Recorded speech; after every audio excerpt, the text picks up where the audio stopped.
The knob of the Bible is an object lesson on breaking the rules is following them, but also a reminder to look for God first. In 1 Samuel 21, David is fleeing for his life because he knows for sure Saul wants to kill him. So the first place he flees to is Nob, where Abiathar, the high priest of God, is. When David gets there, his alibi for being on the run is that he is on a secret mission from Saul. Then he asks for food. It turns out that the only food there was the holy showbread meant only for the priests. But Abiathar gave it to David, who is not a priest. In Mark 2, verses 23 to 26, we find that Jesus uses this as an example to explain why it was okay for the disciples to break the rule that no work was to be done on the Sabbath day. This idea of finding the principle behind a rule rather than just following the rule to a fault is also found in 2 Corinthians 3 verse 6, where it says to follow the meaning of the law, not just the words. But the rest of the story of Nob holds a lesson of caution. After receiving his bread, David asks for a weapon.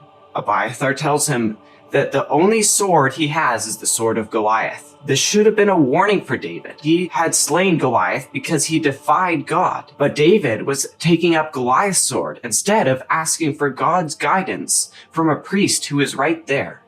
We have to be careful not to get caught up in our own might and lose sight of God. The next we hear of Nob is when Saul kills almost all the priests in Nob because they helped David defy him, even though the priests did this unknowingly. In order to do this, he could not use his own men. They would refuse to break God's law and kill his priest.